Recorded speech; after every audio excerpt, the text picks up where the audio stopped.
Okay, so we're here for a lock and key reading. So what I'm going to do first is I'm going to hand you this key, which is about work, career, finances, and I want you to pick a door that you'd like to go through for that particular subject. That one? Okay, so what I'm going to do is I'm going to match this one up. So this is the door you're going to walk through that's going to lead you to this door. Okay. And then the next one is love, relationships, family, that sort of thing. What door would you like to go One through? up for there. I don't know if I can reach, there. but Okay, yeah, no worries. So then I'm going to put this one with it. So this is where you're going through, and then you're following into this one. okay. Now your next one is about health, creativity, that sort of thing. So you can pick a door that you'd like to go through. Okay, so these two match up. And then this one is your wild card. Now you get to pick between these two doors which one you want to go through and which one basically after that will be the one you come to. And tell us what you want to look at for your wild card. And it can be just things coming up Yeah. if you can't think of a specific subject. I guess where should I know I've worked, but I want to know specifically what my focus of my career should be. Okay, we can look at that. All right, so let's touch on finances, career, the money part of life that we all have to do. And your first door is inner power. By your own command, you brought yourself here. And at this moment in life, you have nothing to fear. So that indicates that your finances are doing well. It's also about career. So as we know, you're going into a new one because your children just both entered school full time. So you have some more time on your hands and you are exactly where you're supposed to be, kind of idea. That's good to know. Exactly, right? And then you've got the 5 of Wands. So this is interesting because wands often have to do with career of itself, and it's a 5. And 5s are transition numbers, but they're always hard transitions. But they are always to a better place. That's good to know. So it's not like, oh, you're going to fall backwards or anything like that. So you're going to move forward, and you're going to move forward to a much better place. But it's going to kind of be a struggle to get there. Okay. But part of the struggle, too, is just adjustment. Right? Yeah. Because you've been at home with your babies for a few years. They're used to mommy being there. And I'm used to being there. You're used to being there. So there's adjustments that are being made with all the family members over what you are doing now.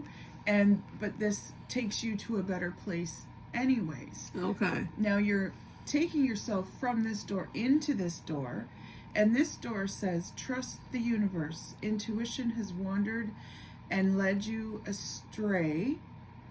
Intuition has wandered and led you astray. The timing's not yours, but the universe is at play. Have faith and breathe. So that kind of threw me off a little bit. Yeah. It's like intuition has led you astray, but what it's really saying is you don't really have control over this moment. You've let it be known where you want to go and what kind of field you want to be in, and now don't micromanage. Just let it happen. Don't try and control the outcome is what Don't try to control the outcome, and also take the pressure off yourself, because I know there's a lot of learning that needs to be done. Yeah. And maybe you get impatient for it. Maybe you feel like, oh, no one's ever gonna believe that I know how to do this. Yeah. You get those doubts, that sort of stuff. So it's the universe also saying, let go of those fears. Yeah. Be okay with falling down. Be okay with being not right. Yeah. Sometimes, because it happens, right? True. You're Yeah. not right all the time. Darn it! That's what I tell my kids. And it's in that moment, because you deal with helping people a lot, and you don't want to be wrong when you're helping people. No, exactly. But it's going to happen, and you have to be okay with that. As we talked about, I struggle with that. Exactly. Perfectionism. Because when you hit that point where you don't need to be perfect, you actually step into a very strong truth and a place of strength and a place of power. Yeah. When you let go of that fear. Yeah. And that fear, The fear and the ego and what we yeah, talked like, about. you know, like I said, I'm now a non-filter reader. Yeah. I have been a filtered reader because when I was first starting out, one of my readings went really sideways because I did say something, and I felt like this woman's life is collapsing now because of what I said. You put everything in motion because of what you said. Yeah, and it's like, but I had to really accept you're not that influential. Yeah. You're not that powerful. You're just Yeah. telling them what the cards are saying. And she had already made the decision. What I was doing was confirming it, you know, giving her the permission to believe it if she wants to. Like you said, holding up the mirror for her to see what. It's still her choice. Yeah. Though. It was always her choice. Yeah. I was not the one that was the thing that made it happen. Yeah.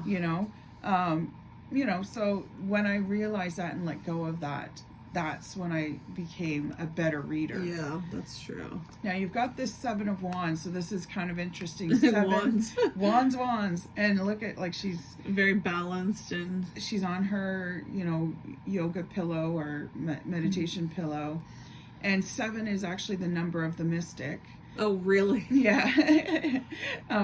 Because I've been told many times I'm a mystic because my life path is number 7. Oh, really? In numerology. That's cool. Yeah. So, and you've got all the colors of the rainbow and the chakras. Yes. Supporting you with these wands, right? The 7 of Wands. 7, though, is also a difficult number because it can be that number of, you know, am I making the right choice? Am I having those self-doubts? Perfectionism, all that's coming back in, and it's saying, trust the universe. Yeah. This is where your power is when you release that. Yeah. That fear, the right? fear that I always talk about, the things I struggle with.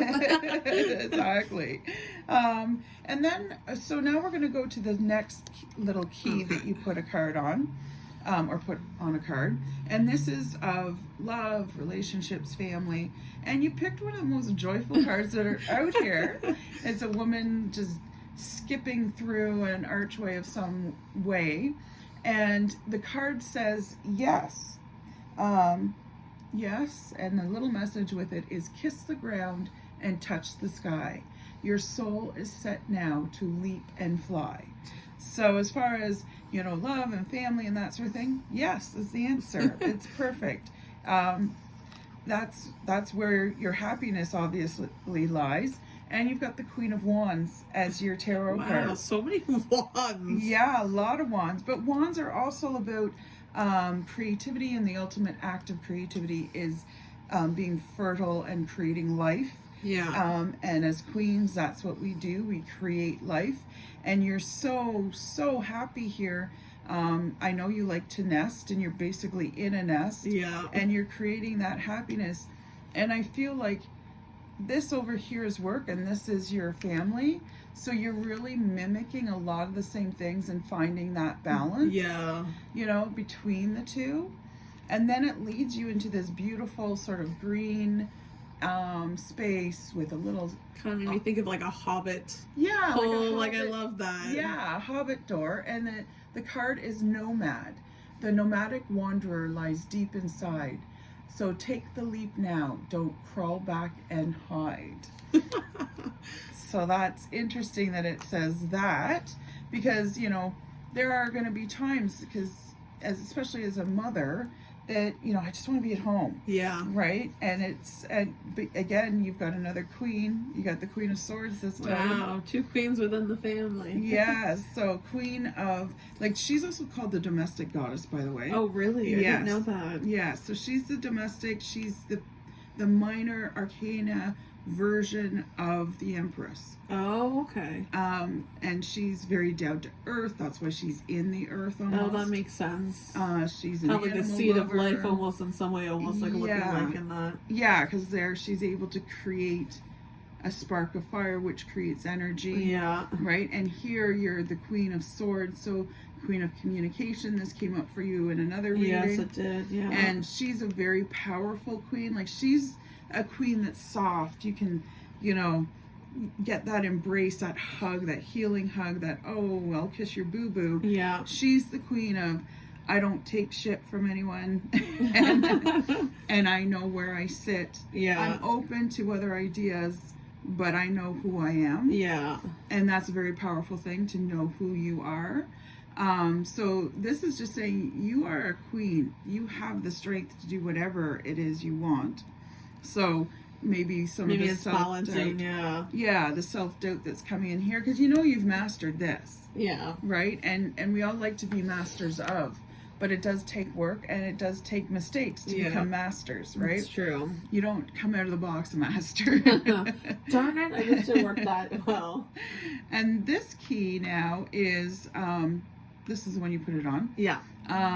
So this is for health, you know, sort of the Mod Podge of stuff. Yeah. So the first door you're going through is forgive and forget. A ritual cleansing of pain and lies arise and awaken a new sunrise. So a lot of times healing is a painful thing. Yeah. There's the thing called the healing crisis. Yeah. Right? I've heard So that when before. when you're starting to heal, it actually becomes worse before it gets better. Yeah. So no, like, and I just recently went through this with a cold of all things. It actually got worse. And by getting worse, I suddenly had the direct knowing of, oh, that means I'm about to get better. Yeah. You know? And it's like, oh, okay, so I can storm through this and know that the end is near. Yeah. It's sort of like it's darkest before dawn. Yeah, exactly. And it's also forgive and forget. So forgive yourself. Maybe, like, a lot of times when we have health issues, we start to think sort of like a victim in some ways. What did I do to cause this? Yeah. And sometimes we think of a victim like, poor me, I have this, look at me. Yeah. Being sick and not being well and blah, blah, blah. We want that sympathy. Yeah. Which is understandable. At the same time, maybe there's some choices that need to be made. Things need to be added, things need to be taken away, whatever it might be to make the health better. And often we fight against it. Shocking. It's like, why can't I just... Am I be resistant to change? Yeah, exactly. I mean, there's lots of smokers out there that still smoke and choose to not quit. Exactly. And you know, that's their choice. Exactly. Right? Knowing your health. Yeah, exactly. So you've got the Nine of Pentacles, though. So it might be a little bit of... Pentacles normally have to do with money. Yeah. But they are also an earth-based element within Pentacles. Okay. Because health often has to do with wands, which is fire-based, but earth-based also can be a reflection of health. Okay. Because it's our body, which is earth, like from dust. Or from the roots of the ground of the... Yeah, from dust. You know, you come from dust and you go back to dust, right? So this Nine of Pentacles is sort of an indicator that there's an end of a cycle. Okay. So it's not a big 10, like there's an end of a cycle and there's a gift at the end.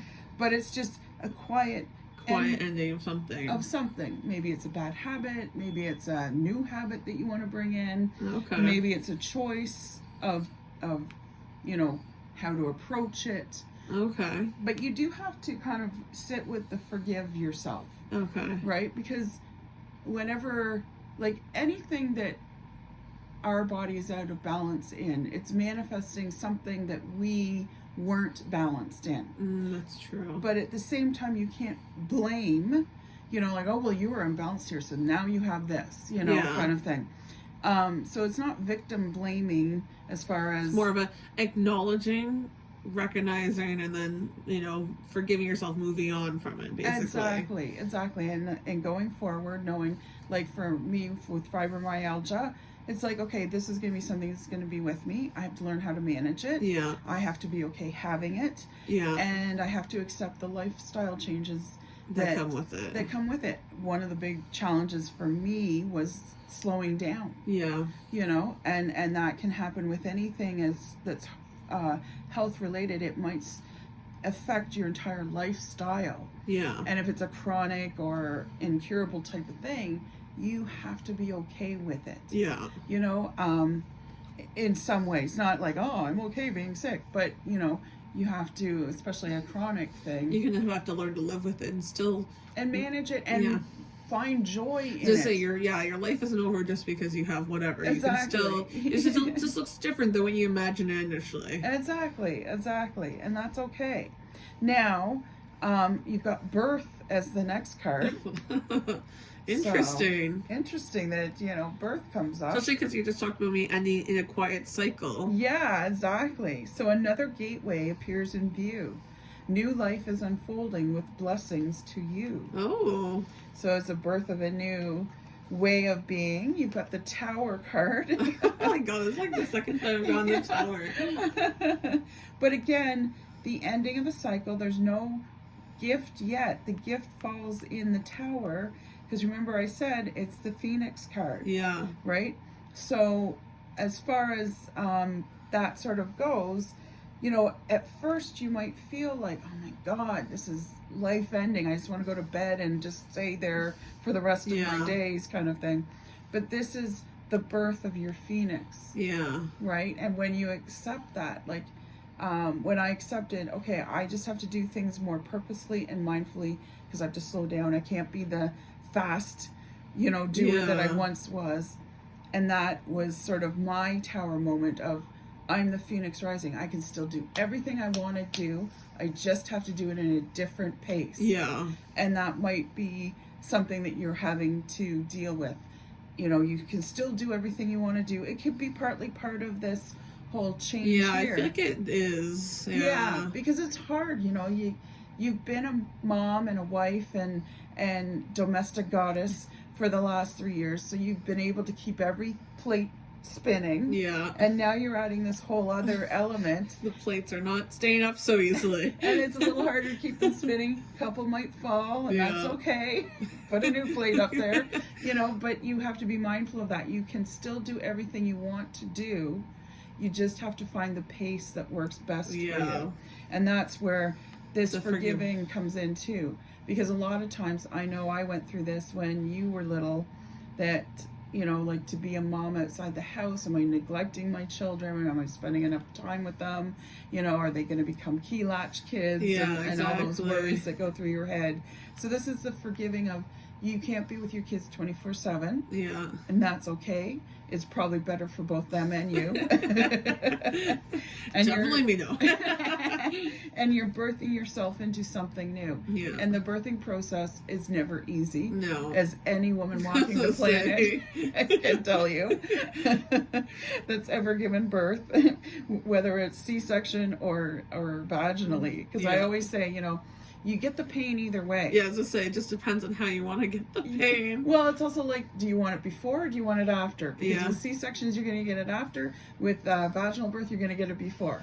But you're always going to get it. Yeah. There's no escaping that. And even during both and after, both of them are uncomfortable. Yes. Regardless of which one you go through. Exactly. Nothing like that is easy. Now, this is the wild card one. So you wanted to know sort of what focus you need to do. And it says Jude's song is the first door. A reminder for even the most hopeless of lost cases, because St. Jude is St. Jude of the impossible. Oh, okay. You can find peace within the strangest of places. So interesting that St. Jude came through. Yeah. And of course there's the Beatles song. Yeah, I was just saying Beatles. Hey, Jude. And you've got the 8 of Cups. And it's interesting in this particular tarot deck, 8s are usually about opportunities, doors opening up. Yeah. Which is interesting. But you're looking out as the sun is coming up. You're looking at a new dawn. You've got a cup back here. Normally there's 8, right? Yeah. This is also called the Traveler's card. Oh. But so you got nomad, now I'm a traveler. Yeah. So maybe there's some on the road stuff. Who knows? But you're ready for that new day. You've prepped this bowl. You've left it behind. You can see there's a little magic in it, and you're walking away from it. So it's sort of like you've prepped. You prep the lunches for the kids, and they'll always have their lunch no matter what, and there's dinner on the table every night, and all that kind of stuff. So that part, And your love language very much is food. Yes, You've even told me it that. So that's kind of like the little food that you've left. My little offering. Your little offering of love, but you're going to go away and then you'll come back. But, you know, you need to secure yourself and people around you with the food. Yeah. So you lead into this door, which is palmistry. Oh my goodness. That's the second time we've gotten a card. Exactly. That's hilarious. So fortune and tarot, collective destiny, the palm lines from birth tell your sacred palmistry. Listen to the notes of intuition. So definitely palmistry will be a focus for me, for you. sure. And it's something you're studying. Yeah. And you got the Lover's card. This was your first major arcana. Your second major arcana, so big swing. Lovers is about having that support, which you do have. Yeah. And it's also about harmony coming into your life. So palmistry for you, along with the other divination, because it did mention divination in general, is going to bring you a lot of harmony and peace and smoothness. And it's a big move. It's something you're going to be passionate about. Okay. Which I think you already are. Yeah. But it's funny how we think we're passionate and then we get into the subject and we get more passionate. Yeah. Because it's like, oh my God, there's all this so knowledge. much to know and you get excited about the little bits you can learn. Absolutely. Absolutely. So this is inside a tarot reading, inside a particular spread that we at Goddess Garage do, and it's called the Lock and Key. There we go. Wonderful.